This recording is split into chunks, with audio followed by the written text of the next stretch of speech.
We've been playing with magic trains. That's right, we've been playing Imperial Spells and Steam by Level 99 Games.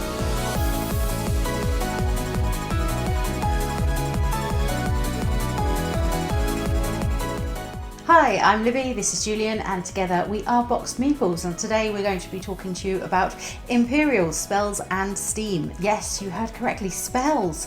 Who would have thought that magic was going to be in a train game? We want to first of all say thank you very much to Level 99 Games who have sent us this lovely copy of the game to have a play, and we have played several times, and we're going to give you our 5 reasons why you might enjoy this game. But of course, as usual, prior to that, Julian's going to give us a little overview of how you play and what the game's all about. Imperial Spells and Steam is a truly modern twist on the traditional train board games. It's been designed by Train Chambers and published by Level 99 Games. In the game, you are a railway magnate in an early industrial fantasy anime world. Competing with other railway bosses, you hope to connect the major cities and deliver to them the world's limited remaining natural resources. In the game, you'll have to choose one of 6 varied companies, each with their own set of train miniatures and their own special powers. The goal in this game is to score the most victory points by delivering goods to cities, quickly fulfilling demands, and getting awards by carrying out special objectives. As they train goods around the world, each player will be able to hire specialists: 1 engineer, 1 surveyor, and 1 station master. These are either one-time use cards that give you an immediate boost, or ongoing benefits that will aid you whenever you choose to activate them. Along with hiring, a player can also upgrade their train. The spell cards, which can be purchased from an open market, provide you with new abilities. Judicious selection will hopefully allow you to extend your reach and outpace your opponents. Naturally, as your train becomes more developed, you'll be able to do more each round, allowing you to build your routes and gather limited resources quicker. However, you won't be able to hire crew and develop your train and meet the demands simultaneously. Your choices are limited by how much mana you have, but you will also need to recover at opportune moments while you play. Train routes are also affected by the positioning of other players' trains, cities and wastelands, which you will need to avoid or take advantage of. Carefully managing your time, mana, and effectively developing your train and crew from the choices you have are the secrets to securing victory. The game will end when one player has met a specified number of city demands, or when a player has placed all their train pieces on the map. On a turn, a player has 2 choices. They can pick administration, which will allow them to get a spell card from the market, refresh some of their used crew, and regain their spent mana. Most of the time though, players will be doing a move and activate action. This sees them moving their conductor along a track from left to right, performing the abilities below them. The conductor moves 1 space at a time, and less mana is paid to move them further ahead. Once a conductor reaches the ends of the track, a player gets to make a delivery, exchanging the resources they've collected for a city card, which will get them victory points at the end of the game. Then, as a reward, they also get to perform a special action before going back to the start of the track again. Imperial can be enjoyed by 2 to 6 players, and a complete game only takes about 20 minutes per player. While the core gameplay is relatively straightforward, the variability that emerges from recruiting different specialists, building an efficient card tableau, and taking advantage of the terrain really adds to the variety. With an evolving board, a customizable crew, and almost limitless train options, no game will ever play the same twice.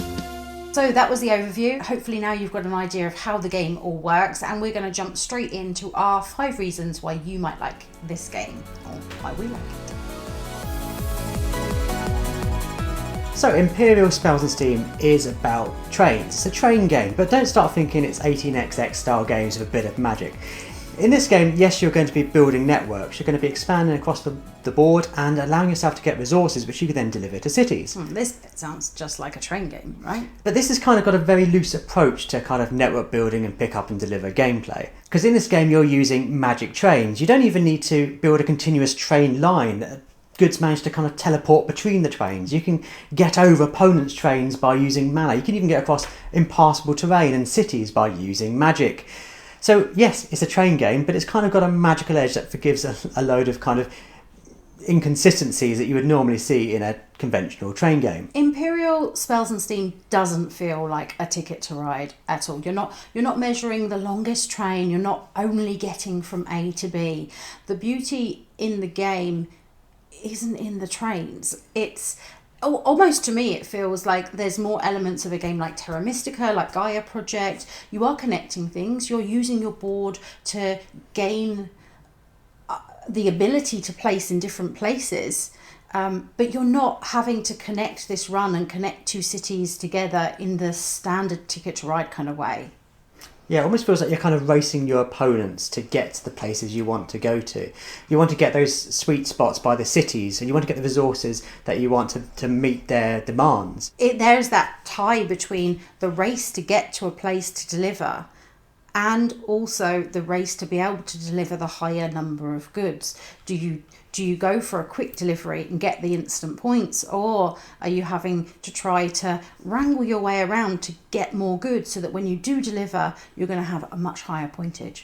In many ways, it feels like the trains are kind of an aesthetic choice. You could probably replace the train carriages with just teleporters and have it kind of a space-age teleporting game where you're collecting resources from around the board to deliver. I don't think it would lose anything if it did do that, but it's lovely it has got the trains in it.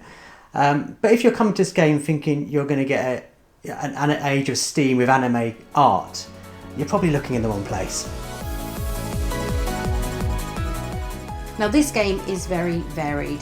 It's got a great amount of asymmetry and is very customizable. So you each have your special powers, but also as the game progresses, you're picking up your spell cards, and you can also recruit some different members of crew, maybe an engineer or a station master that might give you either a permanent benefit or just a one-off, one-time extra special bonus thing. And all of these things added together mean that everyone's play is just slightly different, really interesting, and every time you come back to the game, something different is happening. And sometimes you're looking at your other opponent thinking, oh wow, you can do that. There's lots of things. I think it's really great how you can really, once you've got the hang of it all, tailor your crew and your spell cards to really suit your style of play. I mean, there's certain captains that will allow you to kind of suck in resources from around you. There's ones that kind of allow you to skip on and get to the delivery stage faster. And once you've really got the hang of it, there's always that amount of envy that goes on. It's like, how have you done that? Well, magic train with a special captain. He's achieved that. It almost feels like everyone else, there's definite envy of everyone's player powers, basically. And then you're kind of thinking, oh, I wish I had that move. And then you're waiting for a card that will allow you to do something that your opponent can do as well to sort of level you out. But in actual fact, they're feeling the same way about the benefits that you have. It almost feels like someone's cheating. It's like, wow, that's such an achievement. And then you realise that your individual skills and your amalgamation of cards has actually allows you to do something that's even better. But admittedly, with all this asymmetry and all this customizable nature of the game, which is inherent to the game, that's the big selling point of this game, there's quite a lot of iconography to kind of get your head around. There is, and we downloaded a player aid from BGG, which we found really helpful. Just in the first couple of games, once you've gotten used to them, like most iconography, you've played the game a couple of times and it all clicks into place and you understand what the icons mean and how they mean it. But in the first couple of games, that was really handy. Yeah, just looking in the rule book, working out what does that card mean, what does that person do, even what does that spell card do. But it does click incredibly quickly. Yeah. And once it does, that's when this game really sings. Yeah, it ramps up. Now, Imperial Spells and Steam is a fast game to play once you've got the hang of everything that's going on in the game. When you're playing the game, you've only really kind of got three choices. You can expand your network by looking at the column and working out which areas of the board you can go to and placing a train there to use that resource when you go and do a delivery. You can do some administration, which will get your mana back. It'll reset any character you've used and allow you to get a new spell card to make your train a little bit better. Or if you reach the end of the line, you can do a delivery, which allows you to take those resources from around the board, deliver to a city, get some points, and then get a little extra bonus once you've done all of that. And when you're not thinking about your turn and you're not acting on your turn, everyone else around the table is probably looking at the market, working out what's there to buy, what characters they can get, and what spell cards they want to get.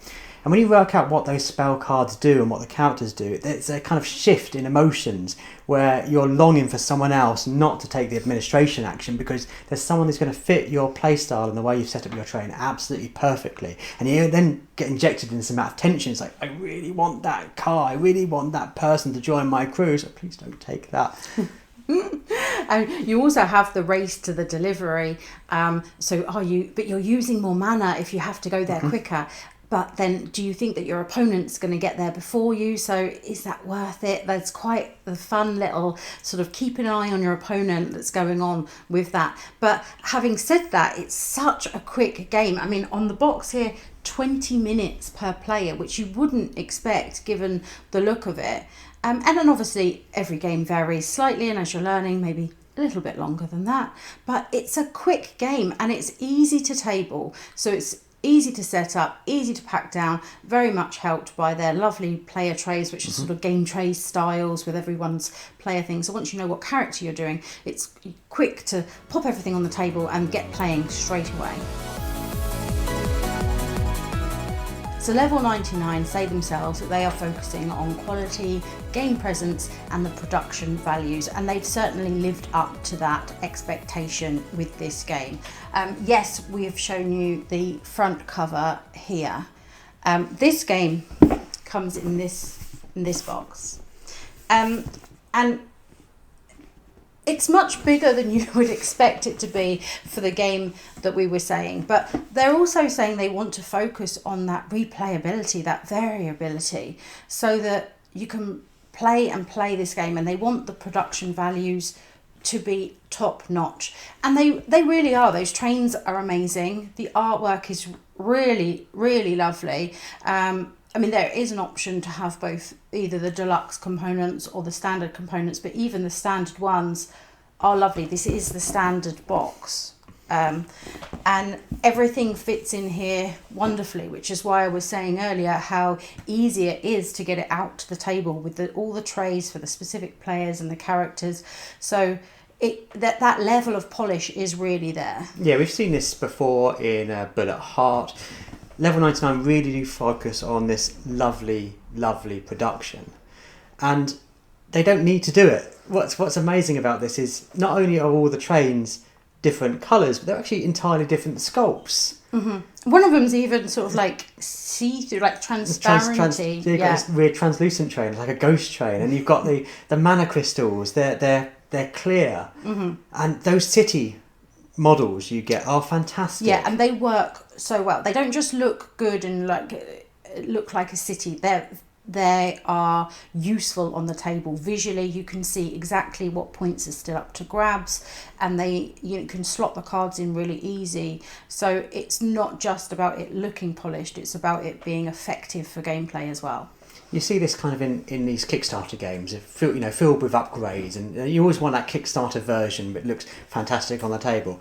And you've got to really applaud Level 99 for going that extra mile and just saying, okay, we want this game to look something you're proud of. And there's often an argument about, can board games be art? Well, once you see the setup on the table with all of the trains out, the amazing anime artwork, it feels like they're kind of almost deliberately avoiding beige. They want it to be bright and vibrant and exciting.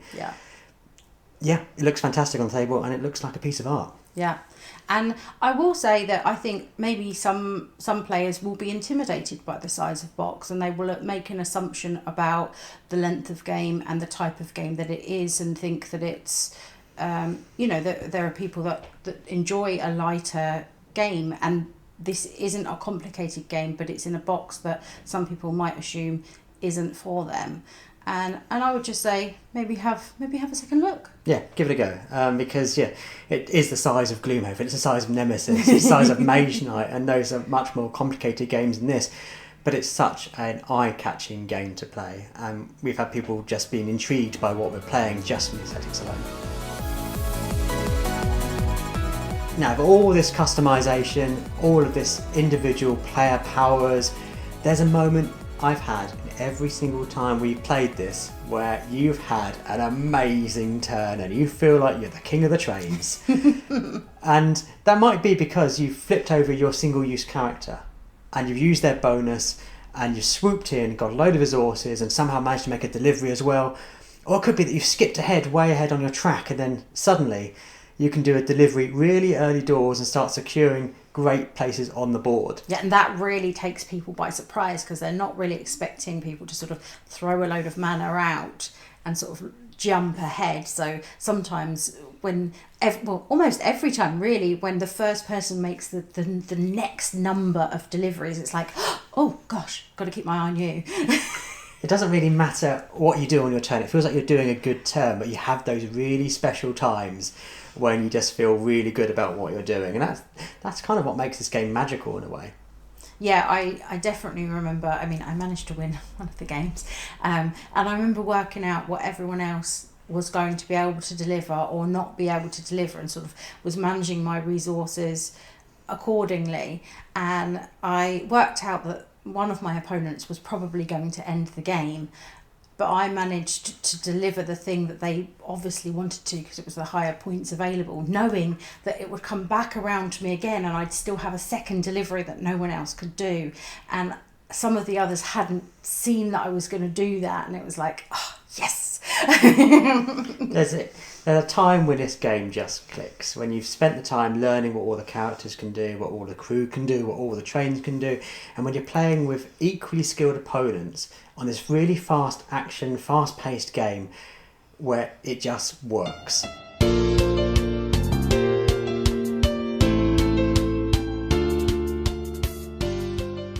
So that was our 5 reasons why you might enjoy Empyreal, Spells and Steam. We hope that you found it useful to see whether it might be the game for you as well as it is for us. Yeah, it looks like a train game, but it doesn't play like a train game, and I think it's worth trying out just to see if it surprises you as much as it surprised us. Yeah, who doesn't love a bit of magic? Yeah, magic trains. But if you're new to the channel, we are BoxedMeeples. We post a video on YouTube at least twice a week, always about board games and often 5 reasons why you might like a certain game. So if that sounds like something you're interested in, please do consider subscribing to our channel, liking this video, and there's comments down below, so feel free to ask us any questions you might have about Empyreal, Spells and Steam, or just generally anything you want to talk about. Yep, we would love to hear from you. And of course, if you're looking to buy new board games, we ourselves use one of our local friendly game stores in Chaos Cards here in the southeast of England. They do also have a website which you can go onto if you prefer to shop in that manner. We have a discount code for you which is in the description for your first purchase. It gives you a little bit of money off with them. But as always, thank you so much for joining us on this train journey.